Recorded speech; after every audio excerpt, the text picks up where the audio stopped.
Hello my friends and welcome back to my channel. Today's video is a little bit different. If you remember a few weeks ago, Kim and I decided to do a collab asking you guys for questions for both of us to see how we answer differently or similarly. So we got lots of questions. Now, some of them were very specific to me or very specific to Kim. So we put those aside for now, and we each decided we were going to do a separate video with the questions that were directed towards us as individuals. So if you do not see your question on here, don't fret. It will be answered in another video, we promise. We got a lot of questions. A lot of them were very similar, so we kind of just took one of those. Kim put all the questions together for us because, as you know, my life's a little bit crazy right now. So Kim took all my questions, all her questions, put them together for us. Thank you so much, Kim, for taking that off my plate. You have no idea how much I appreciate it. So without further ado, we're going to get started answering these questions, and I will have the link to Kim's video down in the description box below. So go over to her channel and see how Kim answered the same questions. Let's get started. The first question is from Jan N, 1952. What do you have in common with Joan? You are so different, but yet such the same. So I guess that would be, what do I have in common with Kim? We're so different, but the same. Kim and I hold a lot of the same worldviews on things. We are very different. We are very, very different. But to that end, we're very much the same. We are both very family focused. We both, I think we would both just fight the devil for our families. And like I said, we have a lot of the same worldviews on things, not all things. And that's okay too, because you can have different opinions and still be friends. We both love silly things. Like we send so many different memes back and forth every day, just to make each other laugh. We both love crafting, although she's far superior than I am. Her stuff is so much nicer than mine. And she does it a lot more. I need to find the time. Usually that's a winter thing for me. And I think a lot of the fact that we're so different but similar is just that we respect each other and we respect each other's differences. So I hope that answered that question. The next question is from Pumpkin Girl in 3EO. I'm not really sure how to say that. Here's my question. If you could invite 3 people to dinner, who would they be and why? None of these people can be someone you know or knew, and it doesn't matter if they are from present time or in the past. Oh, it's Nancy from Northern California. Okay. And she loves how we're doing this. Okay, 3 people. Now, guys, if you watch my channel, you know who I'm going to say first. You know who I'm going to say first. Go ahead, I'll give you a minute to answer. Who am I going to say first? You know, number 1 on my list is going to be Saint Teresa of Calcutta. Yeah. Mother Teresa of Calcutta. You know, she is my spiritual guide. I love her. I love her. And Doug just yelled from the kitchen, I should have known that. But that would definitely be number 1 on my list. I would just love to just hear her stories firsthand and just hear her wisdom and her spirituality. The second one, now see this, of course it would be like, you know, family that passed away, but it specifically says on here, it can't be someone I know or knew. So the second one is probably not going to surprise you either. The second one would be Laura Ingalls Wilder. I was going to say that. And we hear from the peanut gallery again. Doug, let me tell you, Doug is in there making me a London fog latte, so I will be sipping soon. Not Melissa Gilbert, Little House on the Prairie, Laura Ingalls Wilder. I mean the original, real Laura Ingalls Wilder. I would just love to hear her stories again firsthand, and the triumphs and the tribulations. And everybody romanticizes that time period, and they definitely did with the Little House on the Prairie series, but it was a lot harder than it looked. It really was. And just like modern day homesteading, so many people romanticize it, and it's a lot harder than it looks. So I would love to sit with her and even her family and just just hear what she has to say about it. And last but not least, and I hope this one is not skirting the rules, and if it is, Nancy, I'm sorry, but I would love to sit down with my great-grandmother. Now, I never knew her. She passed away well before I was born. But my great-grandmother, she came over on the boat from Krakow, Poland, and that is where she met my great-grandfather, who was from Lithuania. And my great-grandmother was an immigrant woman business owner. She owned the Quaker Tea Shop in Philadelphia. Totally unheard of during that time period. Totally unheard of. And oh my goodness, just to sit down with her and just get her story and like how she did it and why she did it. And I often think my love for tea, like, oh my goodness, it came from my great-grandmother. Like, how freaking cool is that? Like, I think about that a lot. I think about that constantly. And let me tell you, that would be my dream. I don't have regrets in life. I really don't. And I believe that God puts us where we are and God gives us what we have. But like I sometimes think back and think, maybe I should have opened a tea shop. Like, that was always like a pipe dream of mine. Like, I think I want my third retirement job to be working in a tea shop. I just wish there was one local to me, because I think that would be so stinking cool. But anyway, they are my three people. So I thought that was a fantastic question. The next is from Tammy Joy, and she said, would you share your birth stories with each child and how you named each child? I can definitely share the birth stories. I'm not sure about the name. I may have to consult my better half for that one. So if you didn't know this, we had major infertility problems, and we were so very blessed. We got pregnant, and I lost the first baby at 13 weeks. It was absolutely devastating. Then we just thought, okay, it worked the first time, it'll work again. It took us 2 years after we lost the first one to even get pregnant again.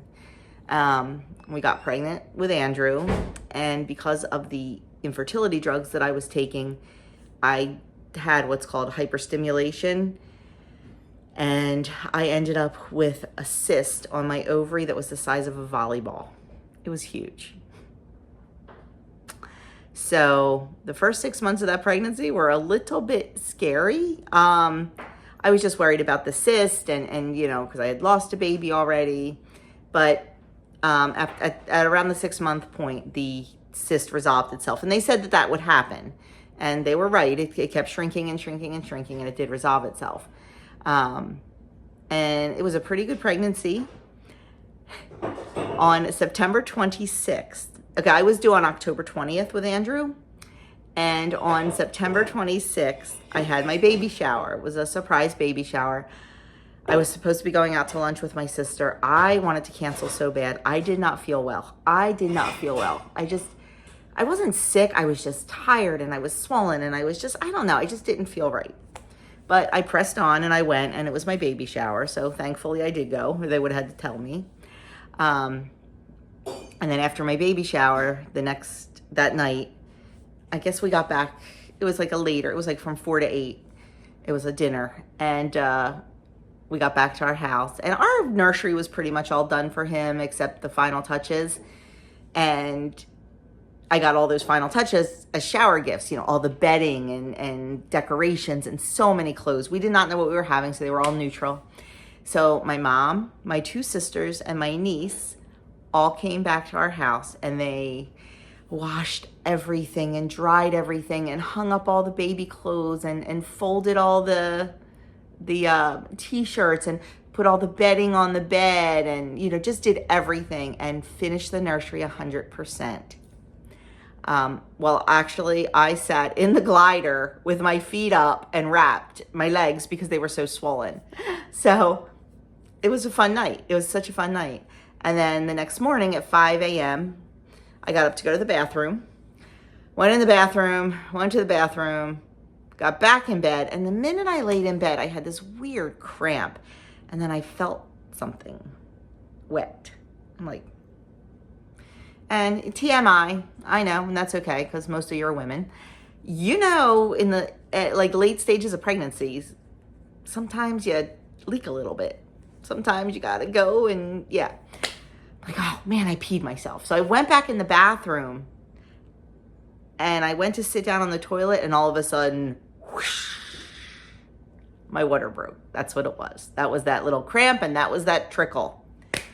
I was a month early. I was not, or 3 weeks. Actually, it was 3 weeks. I forget, but it's like, oh my gosh.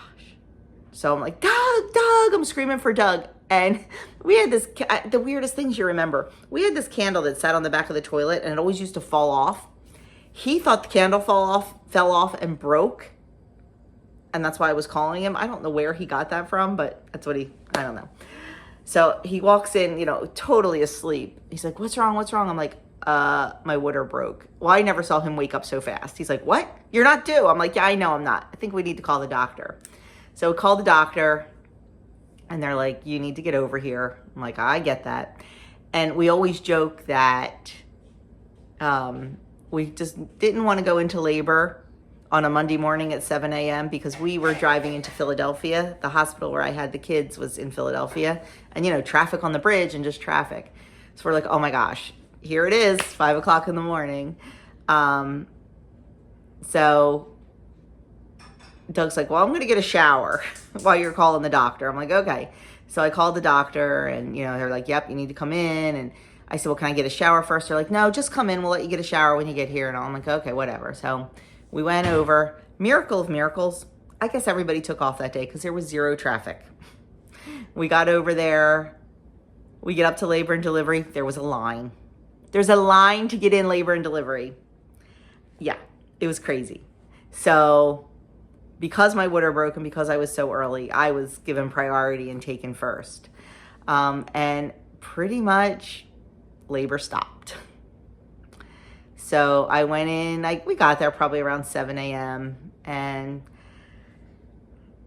all day, just little, you know, contractions here, contractions there, but nothing. My midwife, you know, was like, okay, well, we'll just wait it out, see what happens. And then finally they're like, we're going to give you a little Pitocin. Well, when I got there, like right away, like my midwife wasn't there yet. She hadn't gotten there yet. And they're like putting IVs and everything. And I'm like, I don't want any of this. I want to wait for my midwife. They're like, no, you're early. We need to do this. I'm like, well, okay, whatever. So when the midwife got there, she's like, why do you have all these IVs? I'm like, because they told me I had to. And she's like, okay, it'll be fine. So, you know, I'm like, and of course, like I was like emotional. I'm like, they told me I could take a shower. The doctor told me I could. We had a midwife who worked with doctors. They told me I could take a shower. And she's like, you can take a shower. We will wrap everything up and you can take a shower. I spent a lot of the day in that shower because it felt so good with the contractions, like the water. And my midwife was awesome, man. She would put on a gown and like basically come in the shower and check me and stuff like that. But they did give me Pitocin because things were just not moving. My water broke, but nothing happened. Long story short, it was a great labor and delivery. It really, really was. My midwife was amazing. It was very calm and very relaxed. And, you know, it wasn't like the traditional feet up in stirrups, push that baby out. Everything was just done very calmly, like with me laying right on the bed. And she brought a mirror over so I could see. And, you know, when it was really time, like she took my hands and I pretty much delivered the baby myself. She was very hands off. And, you know, Doug and I it was very, very cool. And luckily he was a month early because he was 7 pounds, 10 ounces. And a couple of the nurses questioned me on my dates. I'm like, infertility baby, we have our dates. We know beyond a doubt. So, yeah. And we didn't know what we were having, so that was a big surprise. So it was a very good labor and delivery. Then with Adam, we got pregnant with that. We said, well, if it's going to take a long time again, we need to think about this. So we went back to the infertility doctor when Andrew was 11 months. Hang on a second. Sorry about that. So we went back to the infertility doctor when Andrew was 11 months old. Came up with a plan. And we got pregnant with Adam on Andrew's first birthday. So they are 20 months apart. Adam's pregnancy was very easy, very good pregnancy. They decided they wanted to induce me 2 weeks early because of the size of Andrew. And they were afraid of Adam being a big baby. Pretty much with both pregnancies, I just gained my baby weight, which was good. Baby weight plus. Like I didn't go over, I did very well with that.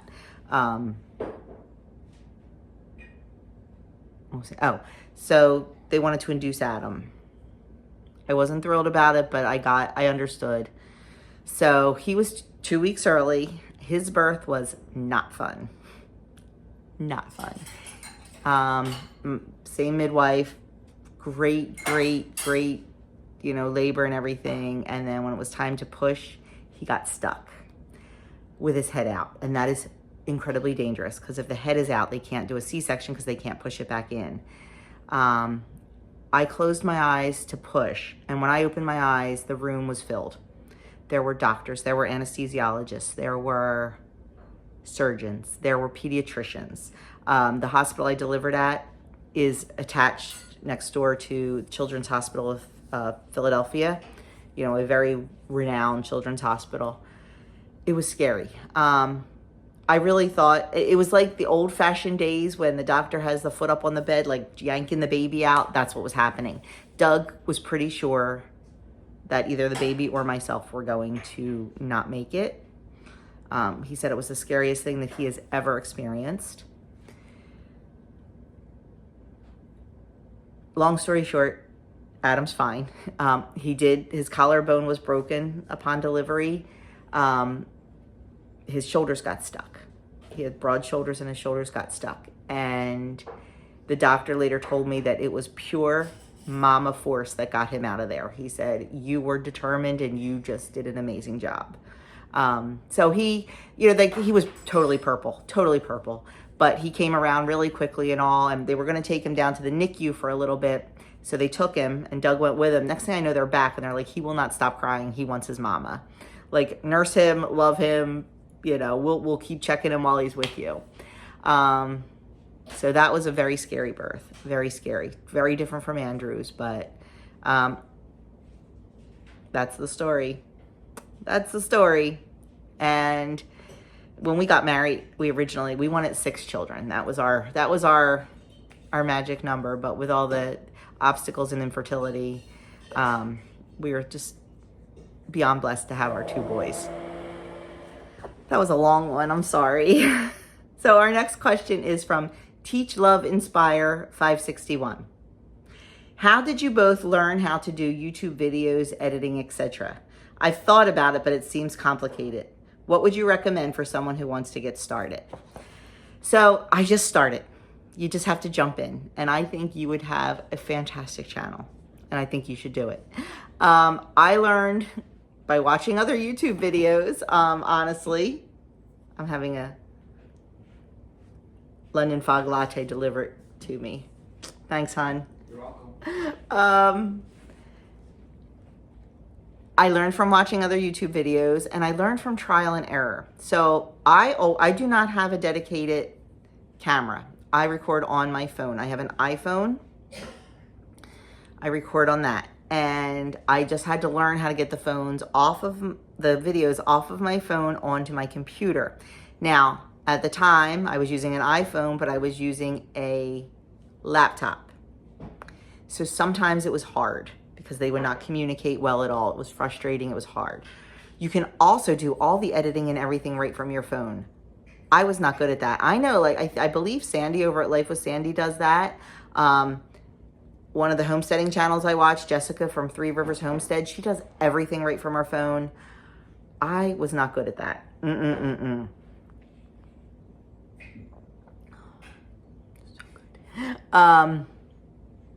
So after a couple years, I decided to bite the bullet and buy a MacBook.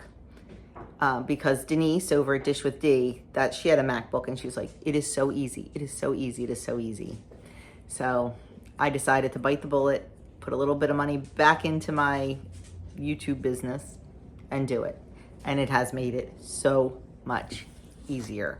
But even before when it wasn't, I think Kim still uses the program. Kim and I use the same program. We use Movavi to edit and everything. And it's pretty self-explanatory. I use iMovie now because I use the MacBook, but it's pretty self-explanatory. And I'm going to tell you, if you don't know how to do something, between Google and YouTube, you can figure it out.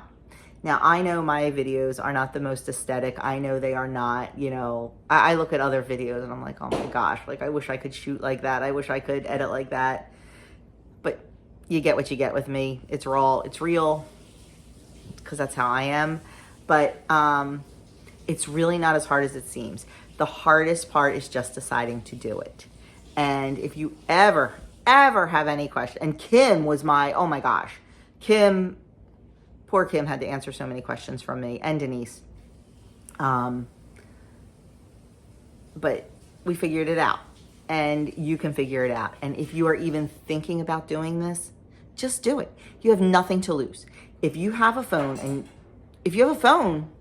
you can do it. Like, you don't need any special equipment. I mean, a tripod's nice, yes. And there are some people that have the ring lights and the microphones. And I do have a microphone. And you know, all this other stuff. But you really don't need all the fancy equipment. You don't. Just do it. Just do it. Watch YouTube videos. Reach out to other YouTubers that you know. Reach out to me. Reach out to Kim. We'll be happy to help you in any way we can. And like I said, Google and YouTube were my friends. So just do it. Just do it. The dog is now laying on my question sheet here. Grandma to Shaggy. Where did you go on your honeymoon? A nice, short, easy one. Doug and I went to Walt Disney World.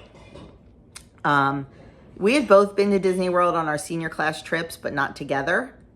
And we are not, back then especially, we were not the type of people to go and like sit in a lounge chair on a beach for 7 days or 8 days or 9 days, however long, and just do that. We like to be on the go. So Disney was perfect for us. And fun fact, the hotel we stayed at was brand new. It was not even finished. Like, we were like hoping that it would be finished in time for us to go on our honeymoon. And it was. I mean, they were still building other buildings, but it was the Caribbean Beach Resort. I don't even know if it's still there. I'll have to look that up. But we, that's where we went. We had a blast. We had a great time. While we were away on our honeymoon, my mom and dad moved me out of their house into Doug and I's house. And so it was nice to come home to that. You know, my mom and dad set up the house. My sisters came over and helped set up everything. Because I didn't want to use... Doug was living in the house 6 months before we got married. And just still using all his bachelor pad stuff. Like, I didn't want to use any of my new stuff until we got married. So my sisters set up the kitchen and all for me. It was really cool. Really cool. So anyway, that's that answer. Connie Holes 4523 says, how did you two connect?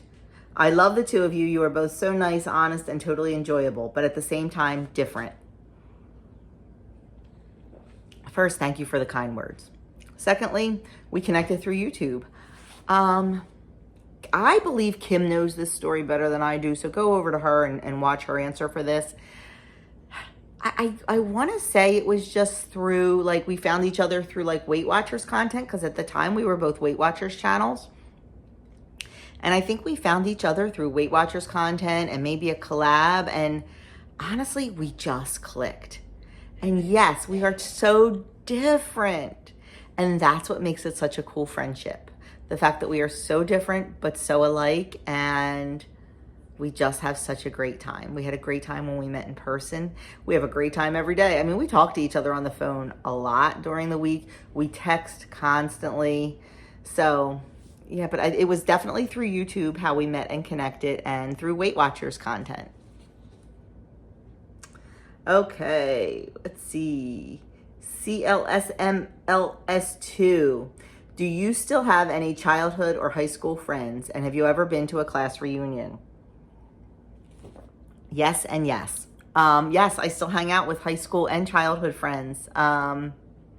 We still get together. You've seen videos where I've showed, our get-togethers and stuff. And it is an absolute treasure. It is an absolute treasure to have that.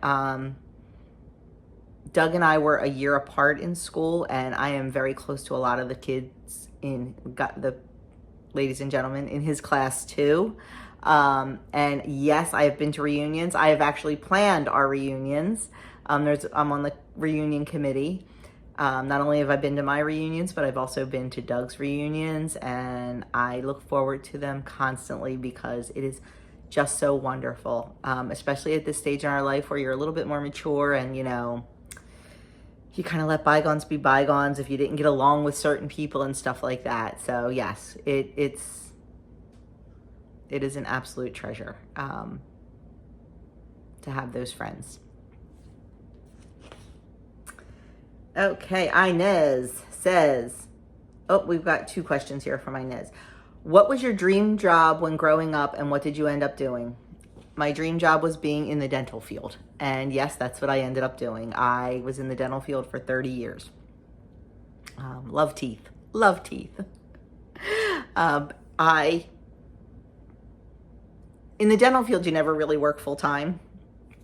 At least I didn't. We always had like a day off, and we always had like a short day. I was with my first doc for 17 years.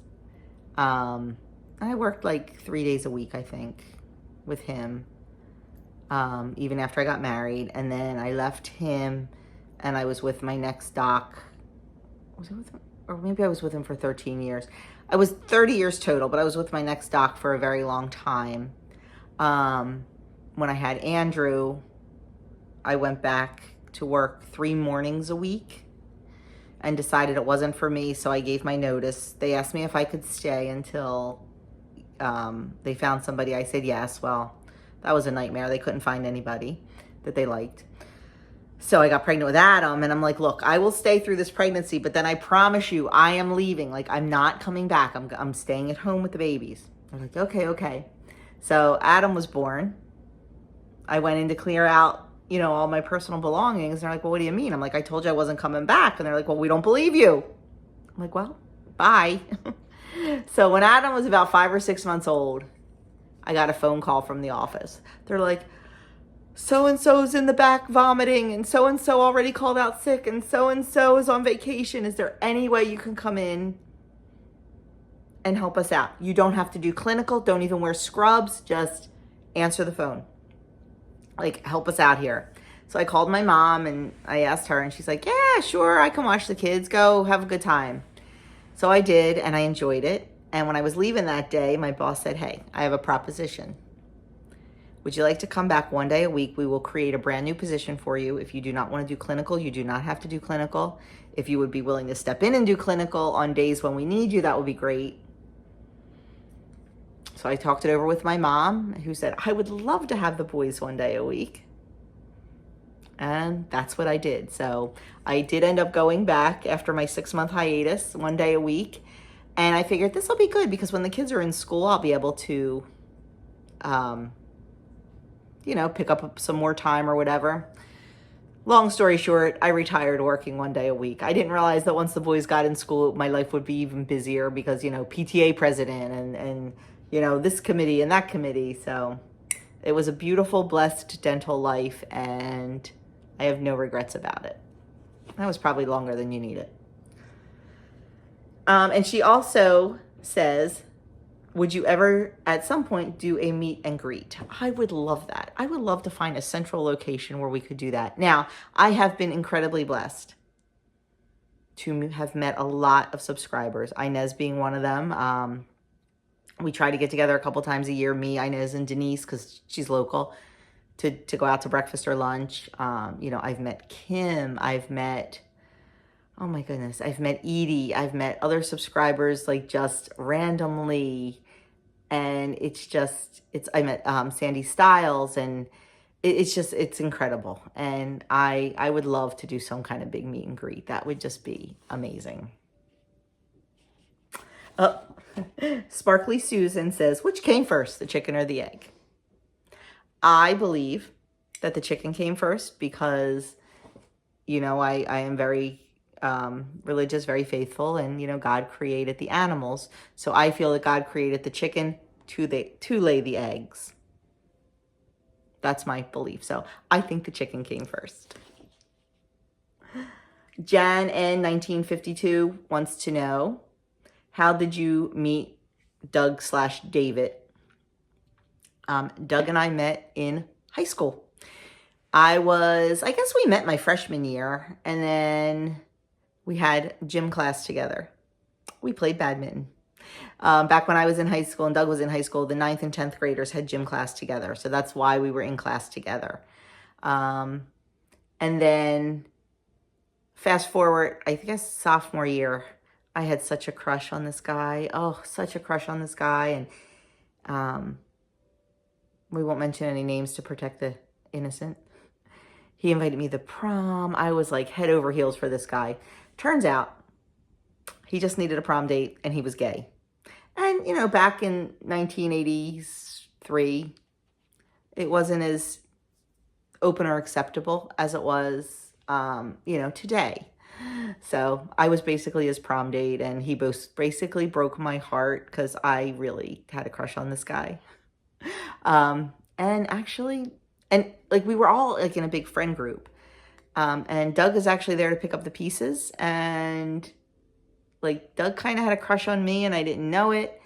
And then one night, it was one night after one of the musicals, I had a pool party back at my house. And everybody was there swimming. We were having a good time. And Doug and I were flirting a lot with each other. And I think there was a connection made. And there was. And the rest is history. So I was 15 years old and started dating Doug. A little bit crazy that I'm now 56 and madly in love with him more than the day we got married. So that's my story. Now, she also asked, and these were kind of pointed towards Kim. She said, you have 2 children, a son and a daughter, and also 2 grandsons. So that was pointed towards Kim. As you all know, I have 2 sons, Andrew and Adam. Oh, I never talked about their names, Tammy Joy. Let me go back to that question real quick. Honestly, I have no idea how we came up with their names. Let me ask Doug if he remembers. Okay, Doug's answer was mine. We just like them. We knew we wanted something like biblical, and we wanted something classic. Like we didn't want anything that was real trendy or anything like that. We wanted classic names. And like I said, you know, biblical, religious in nature. And we had made lists. I know like Andrew was on the list. Adam was on the list. Mark was on the list. And I don't remember any other boys' names. A girl probably would have been Mary Claire or Elizabeth Claire. Mary Catherine was another one. I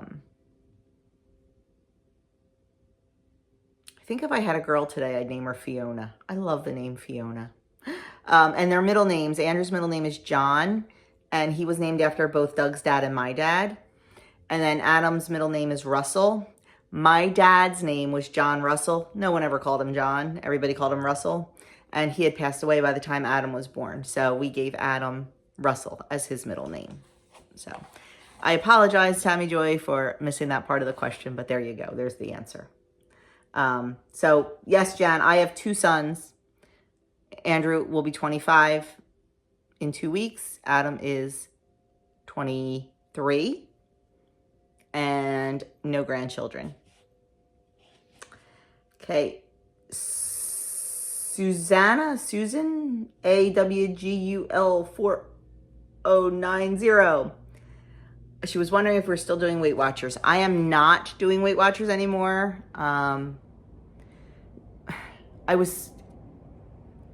I'm a lifetime member. I could go weigh in once a month, get my, my tools and all for free. But honestly, with everything we've gone through this year, I was missing weigh-ins and having to pay for the app. So I just decided to drop out for now.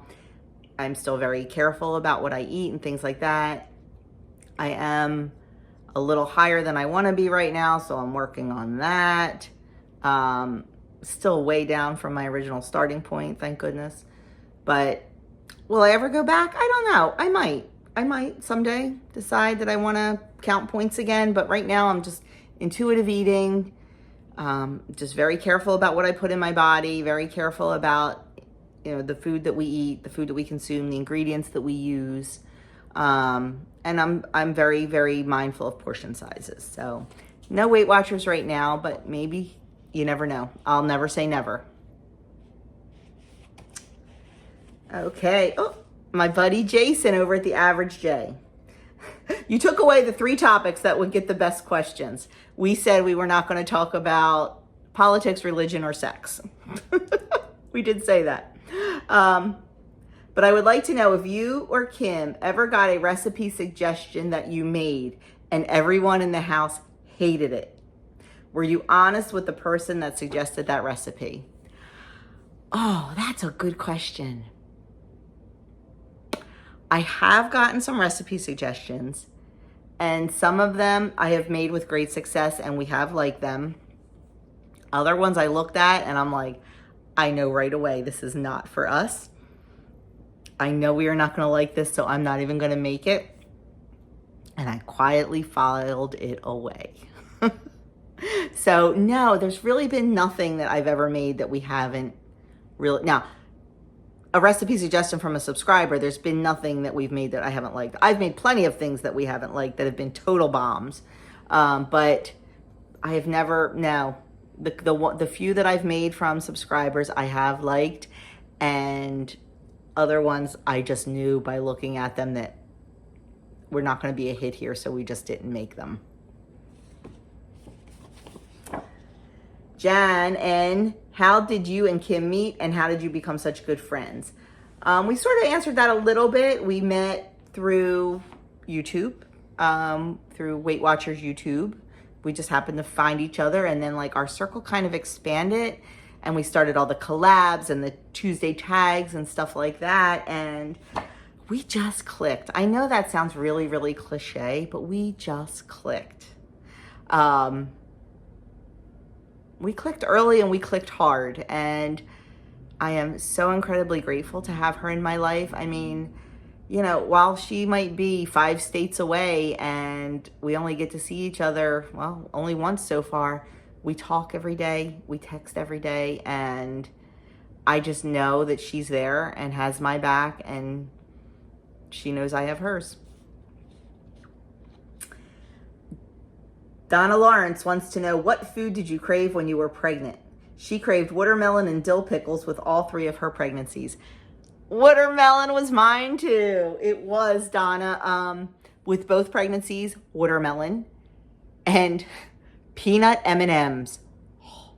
They were the 2 foods that I just wanted, and ice cream. But see, I wasn't really sure if that was a pregnancy thing or just an excuse to eat more ice cream, because you guys, if you watch my channel, you know I love ice cream. But yeah, watermelon and peanut M&Ms with both pregnancies. Sandy over at Life with Sandy wants to know, oh, this is a good one, Sandy. If you could switch places for 1 month, would you rather live in Jersey or in North Carolina? North Carolina. I would gladly leave Jersey for a month and live in North Carolina. It's no secret I don't love New Jersey. It's just so expensive to live here, and it's crazy. New Jersey has the highest property taxes in the nation. We have the highest car insurance in the nation, and I'm sure we have a couple other things that are crazy high. Yeah. But I will say, one thing I love about New Jersey, we're not allowed to pump our own gas. It is illegal to pump your own gas in New Jersey. So, yeah, this girl don't pump gas. So that would be a problem in North Carolina. But I would just, I also think, and I could be wrong, and forgive me if you are from North Carolina, and forgive me if I am, what's the word I'm looking for? So assuming, what's the word's not profiling that I want. It's assuming, or it just seems like a little bit of a slower pace down in North Carolina. At least it did when I was visiting Kim. I just feel like New Jersey is like, I live in South Jersey where it is a slower pace. North Jersey is like the crazy city part. South Jersey is all the farms and things like that. But I just feel like, I don't know. I would definitely pick North Carolina though. You know, like I said about everything is Jersey's just ridiculously expensive. I look at like, I love to go on like realtor.com and look for like, you know, little farms, like hobby farms in Tennessee and hobby farms in West Virginia and things like that, just to see like how much they are and taxes and all. And oh my gosh, so our house is like 1,900 square foot. You know, we don't have a big lot. We have a normal house, normal lot. Our property taxes are $6,000 a year here. I could get a house in Tennessee that's 3 times the size for like $1,000 in property taxes. But we pay $6,000 a year for a 1,900 square foot house and a little yard. Something's got to give. So I would like to go to North Carolina for a month and just check it out and see what it's like down there. And I'm guessing Kim's going to stay. She wants to stay in North Carolina. Because when I tell her Jersey stuff, she's like, y'all crazy. You know, our bag bands and stuff like that. Okay, next, Diane Hayes. What do you consider as your worst habit? Mine is too much screen time on YouTube. 100%.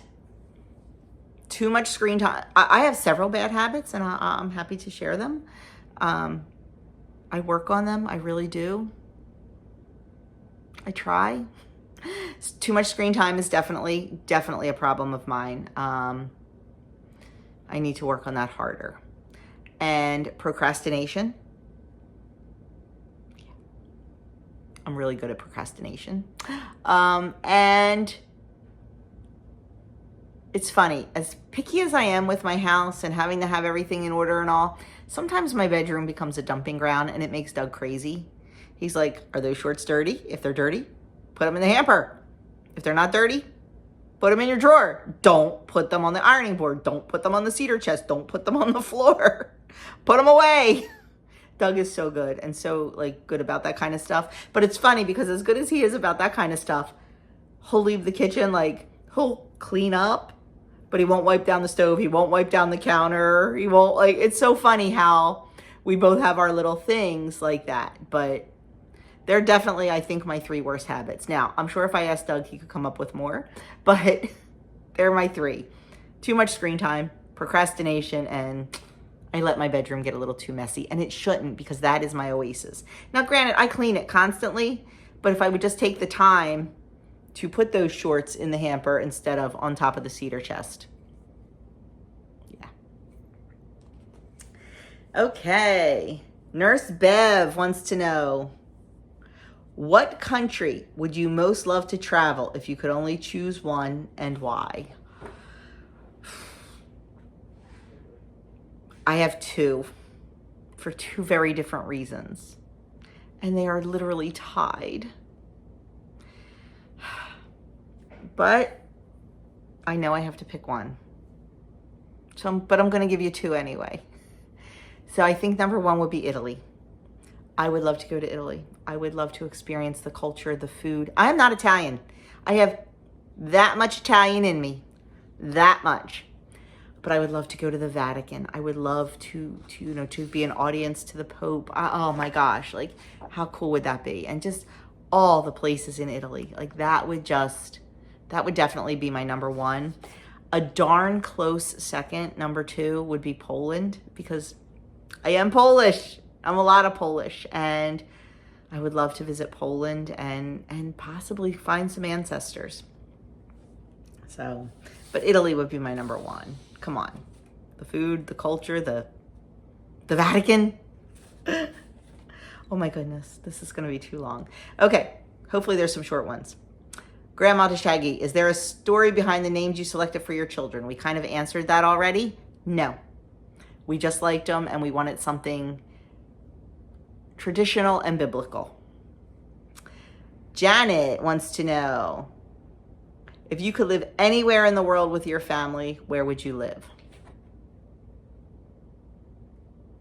Definitely in the United States. Our country has a lot of flaws, but we're still the best country around. So it would still definitely be in the United States. It would probably be out of New Jersey though, because of the reasons I just spoke about. The cost of living is just insane here. It is insane. So I would think I would head a little bit south. I don't know though if I could ever not live on the coast. I mean, we are so used to the beaches, the ocean is an hour from us. I'm not sure I could ever live not on the coast, but I think I would definitely go south. Now Adam has talked about wanting to move to the Midwest. I don't know. I guess I would have to see where my guys land and kind of go from there, but I would definitely stay in the US. I would definitely just like to be in a state that maybe is a little bit cheaper to live in. Okay, Inez, another question. What do you want to learn as an adult? I never want to stop learning. Back in the day, I was very, very well versed in sign language, and I am not anymore because, you know, you don't use it, you lose it. I would love to be fluent in sign language again. Definitely would like to learn that as an adult. And as many times as I have learned to knit and crochet, still haven't mastered that. I really want to join the crochet ministry at church because they will teach you and then you can, you know, do your ministry. So they're, I think, the two cool things that I would like to learn. Carol Johnson wants to know what made me start a YouTube channel. You know, it's not something I thought about for a long time. It was kind of a quick decision. I was watching a lot of YouTube and thought, you know what, I can do this and I can share my story. Because, you know, I started out as a weight loss channel. Like, I can share my story about how I was successful. And I think I might be able to help people. And that's it. I mean, there was no like, I just did it. Like, literally decided on one day. I decided on February 17th and put my first video out on February 18th or something like that. Yeah. Like, there was not a whole lot of thought process behind it. Kind of like head first into the manure pile. But I'm so glad I did because I have met so many amazing people, not only in real life, but online, and I wouldn't change it for the world. Susie Schofield says, when I was teaching, one of the students' favorite journal prompts was, the people living in the Middle Ages didn't know they were living in the Middle Ages. So what do you think people living 200 to 300 years from now will call the times that we are living in? Ooh. Wow. That's a good question. So assuming that all the history is documented, I think people living 200 to 300 years from now will look back at this time that we are in and probably think tumultuous times. I think we have strayed so far as a country and so far from what our founding fathers hoped we would be. You know, we left England because we wanted to be a United States of America. And honestly, in these last several years, and I don't mean just 2 and 3 years, I mean a lot of years, I just don't feel that we are a very united nation. So I feel like it would be like tumultuous times or divided times is how we will be looked back upon. And I pray every day that that will change. Lori wants to know, what year did you post your first YouTube video and how long had you been doing WW before starting your channel? So my first video was, hold on a second, February 18th, 2019, and I started Weight Watchers February 13th of 2018. I had made my goal in September, so I had been on Weight Watchers in exactly a year. before I started my channel. Now I kind of wish I had started it right when I started Weight Watchers. I think that would have been fun, but it is what it is. So, yep, 2019 for YouTube and 2018 for WW. Wanda Holt says, are you doing Weight Watchers or something else to lose and maintain? I am not doing Weight Watchers at the present moment. I am basically doing intuitive eating and portion control. Will I ever go back to Weight Watchers? I may. I never say never. I thought about, I mean, sometimes I count calories. Like, I kind of do like checks and balances with myself. I pretty much know what I need to do. Now, do I always do what I need to do? No. I don't, because it's human nature. But for the most part, portion control and intuitive eating are my two biggest things right now. Diane Moloch wants to know, of all the kitchen gadgets and small appliances you have, which one could you not be without and why? Whew. My goodness. I just did a video a month or two ago about my 5 favorite kitchen things. I guess I'm going to have to say, my cast iron pans.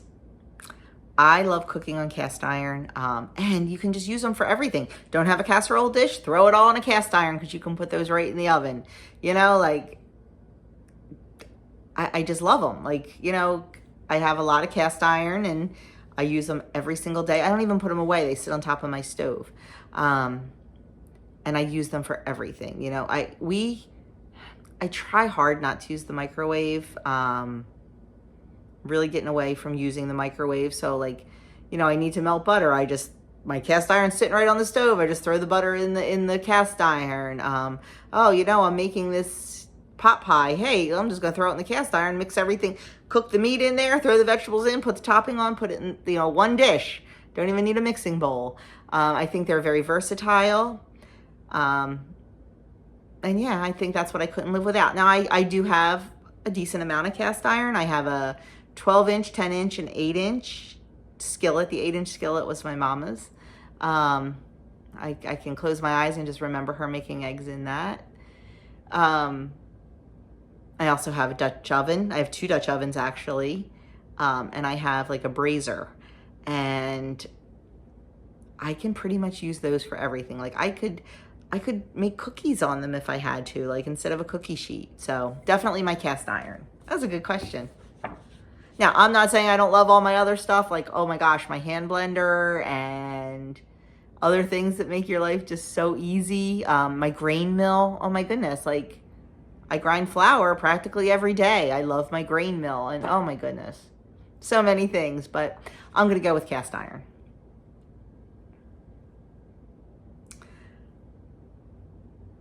Next, from Diane Hayes, what is the biggest misconception about you? Oh, let me think on that one a second and go refresh here. Okay, refreshed. So I think the biggest misconception about me is I do everything perfectly. And I have all the time in the world and you know, that kind of thing. I don't. I am so flawed. Oh, my friends, I am so flawed. And I do try to show you that on my videos, that I am not perfect. I show you that I am not. I show you my messy kitchen and my disorganized house and my recipes that don't turn out well. And I think sometimes, because I do a lot of cooking from scratch and all that, I think people just like look at me and go, oh my gosh, she's got it all together, and things like that. And I don't have it all together. I try really hard, and I am learning, and I've learned a lot this last year with everything we've gone through. I got to give myself a little bit of grace. And you know, we try very hard to live the lifestyle we want to live with our food and our cooking. But I also remember it's 90-10. No one is 100% perfect. And if they tell you they are, they're probably lying. With our food, we try to be 90-10. 90% of the time we try to eat how we want to eat. The other 10% I'm not worried about. We enjoy going out to dinner, and I know those restaurants are not using the same ingredients I am, but it's okay. It's not something I'm doing every day. You know, sometimes I just want a handful of Doritos or Cheetos.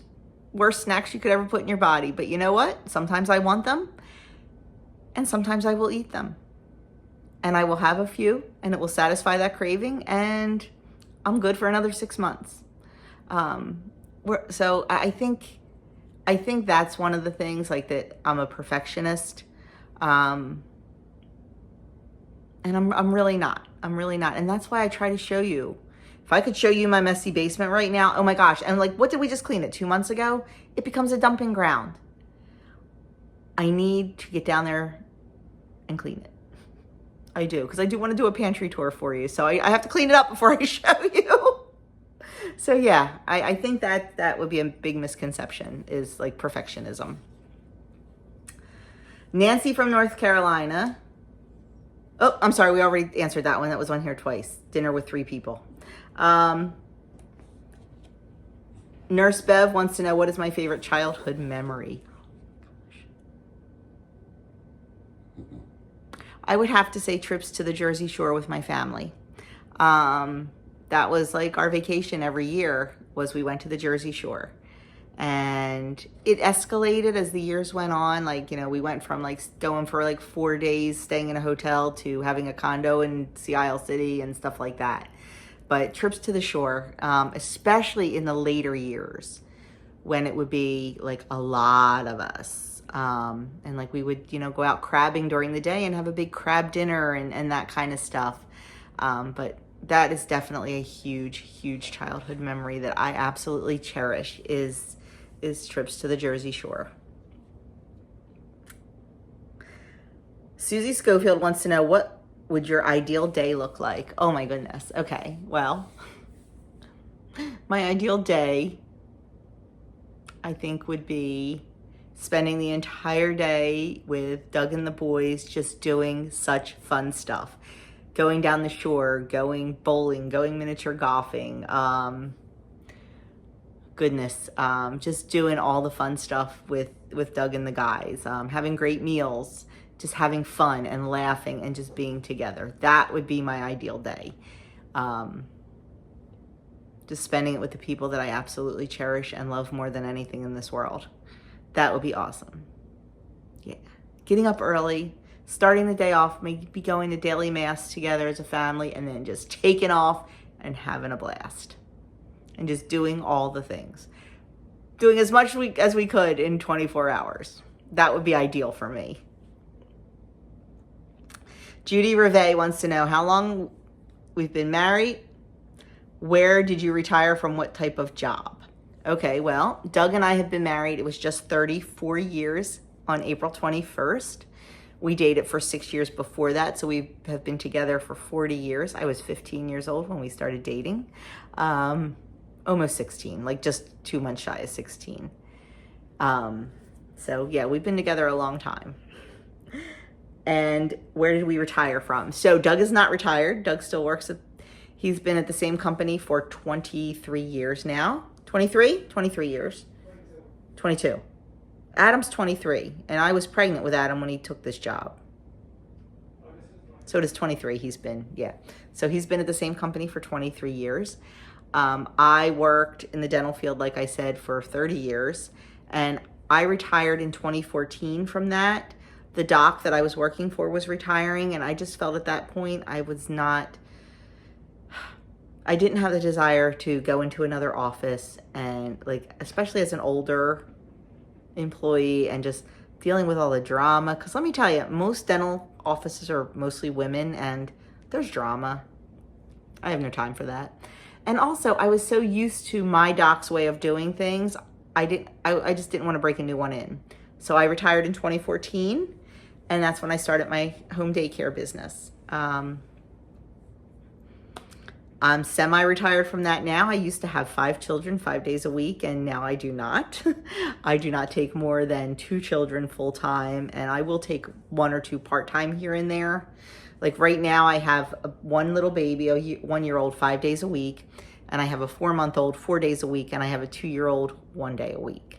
So it's perfect. I only generally watch Teacher's Kids because I like my summers off, and I like the hours.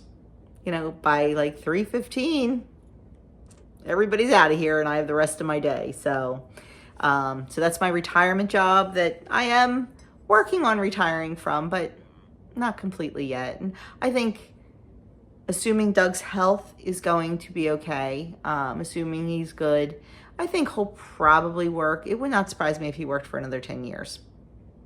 Like until he's like 65, 66. Or I guess that's not 10 years, it's a little less.